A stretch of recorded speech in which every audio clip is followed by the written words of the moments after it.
One question I get asked over and over again is this: Megan, can you tell me how to organize X?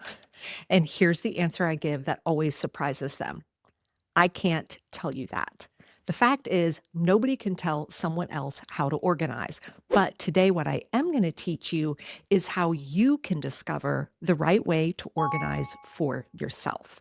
Now, if you think that you're just not an organized person, meaning you're either born that way or you're not, I want you to stop right here.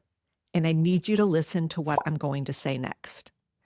You are not naturally disorganized. There's nothing wrong with you. There's no gene missing inherently. The fact is, you probably just haven't been taught how to organize in a way that works for your brain. Let me repeat that. You probably haven't been taught how to organize in a way that works for your brain. One of the biggest mistakes I see people make over and over and over again is trying to copy somebody else's organizational system.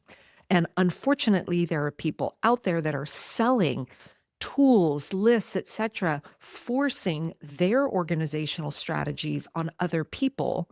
And then when this person's trying to implement it, it's not working for them, and then they think there's something wrong with them. They're just not organized.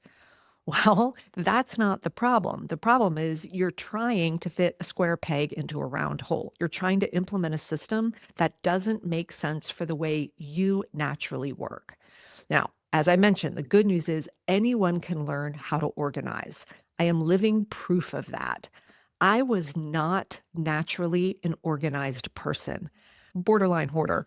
I had this like innate desire to want to be organized. I would see beautiful organized spaces and I was drawn to them. But then every time I tried to do that, I couldn't succeed. What I ended up with was lots of pretty bins that then just created more chaos to an already disorganized system. And thankfully, I was taught finally how to walk through and build an organizational system that works for my brain. And so today we're going to be walking through a very simple 5-step framework that you can use as well. Now, to help you really understand this concept of organizing is different per people, I happen to love M&Ms. Peanut M&Ms are my favorite. Now, if I let's just say you and I were sitting together in a room and we were each handed a bowl of M&Ms. And in that bowl, it had peanut M&Ms, it had plain M&Ms, and then it also had those peanut butter M&Ms, all right? And maybe it even had the holiday ones, like on Valentine's Day, they sell the M&Ms that are just red, pink, and white. And all of these were mixed up in one bowl. And we were both asked to organize it, right? Dump it out and organize it. Well, what strategy would you use, right? Maybe you would separate it into all the peanut M&Ms in one pile, the peanut butter ones, the plain ones, the Valentine's Day ones, right? Maybe you would separate it that way. Maybe you would create piles by color. Maybe you would get really granular and you would put the red peanut M&Ms in one pile, the red plain M&Ms in one pile. You with me? Right? Who's right? Nobody. It's just different ways of categorizing and organizing things. There's no one right way to organize that bowl of M&Ms. So let's walk through kind of a 5-step framework, if you will, that's kind of a questioning process that if you are struggling to organize or trying to implement someone else's, this is what I want you to do instead. So maybe you're looking at a pile of papers or something or digital organization because the strategy works for both. And you're trying to figure out, how do I want to organize this, right? Where should this thing live so that when I need to come find it, I will know where it is? So the first thing I want you to do is kind of what I call my gut check test. And it's to ask yourself instantly, all right, it's 6 months from now. Where would I instinctively go to look for this? And only give yourself like 3 to 5 seconds. All right, what does your gut instantly tell you of where you're going to go look for this thing 6 months from now?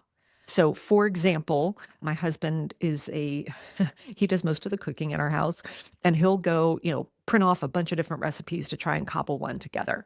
And he'll make it, and it will be delicious as it always is. And then all of a sudden, 3 months later, he wants to make it again, and he can't find where he put that thing. All right. So, here's what I want to like in that situation, what I would ask him is, all right, let's say you're cooking this again in 6 months.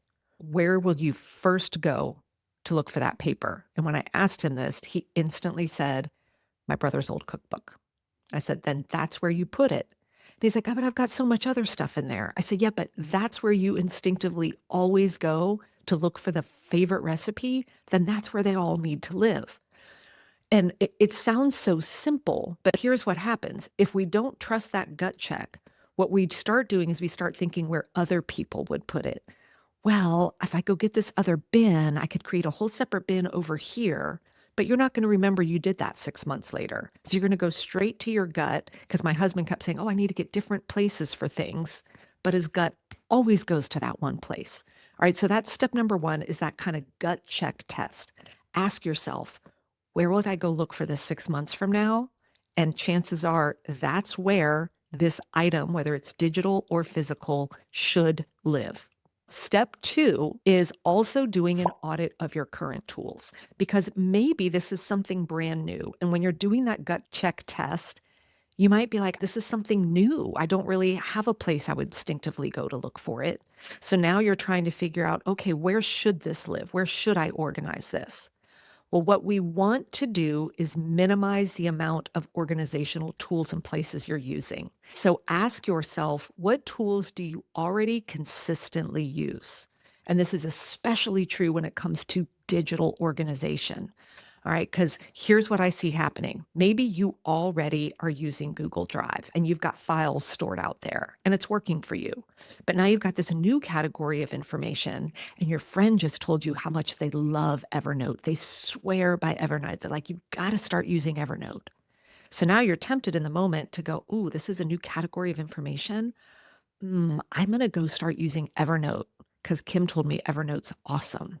This is exactly what we want to avoid because now what you're doing is you're making things more complicated, right? So ask yourself, is there a tool I'm already using that will work 100% fine for this new type of information or object that I need to organize? When we go one layer deep and we start thinking about categories, right? And again, this is both true for physical and digital, because maybe you're like, okay, yeah, I'm going to put this on Google Drive, but should I create folders? How many folders should create, right? How do I group all this stuff together? So back to our recipe analogy, are you thinking, okay, I need to have a place where I put breakfast recipes and a place where I put dinner recipes and a place where I put bread recipes, so on and so forth? Well, this gets tricky because with breakfast recipes, what if it's a breakfast casserole? Well, does that go in my breakfast recipe or does that go in my casserole category? What you need to do for yourself is ask yourself, how does your brain naturally group similar things, right? We can overthink this and spiral way too far. So what are the main buckets that make sense to you? So when I think about recipes, my main buckets are pretty simple. If I were to create categories for my brain, I would have appetizers, I would have breakfast. I don't even think I'd have lunch because I'm like, when do I ever cook lunch? I don't. I would probably do appetizers, breakfast, dinner, desserts. Now, other people would have very different categories, such as my husband, who cooks a lot. That would not be enough for him, right? His brain groups things differently than mine. Neither one of us is right or wrong. It's how our brain works. So really think about, how do you naturally group things? Now, step four is what I call the retrieval test. So when you're thinking about those categories again, this is future pacing 6 months from now. It's very similar to the gut check, but it's one layer deep. Ask yourself, okay, I'm going to find this later. I already know where it's living. I've done my gut check. But now, how would I go search for it? And this is especially true with digital.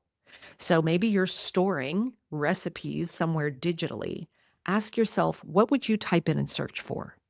and be thinking, I'd probably type in and search for that, delicious egg casserole I made on Christmas morning.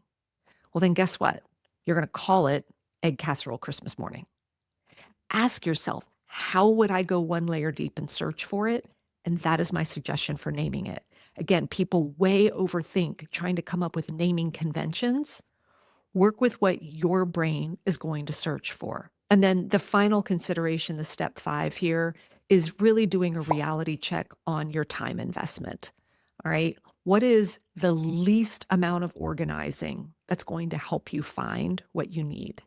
Again, back to that categories. Don't overthink it, especially when we're talking about digital, because search capability is so robust.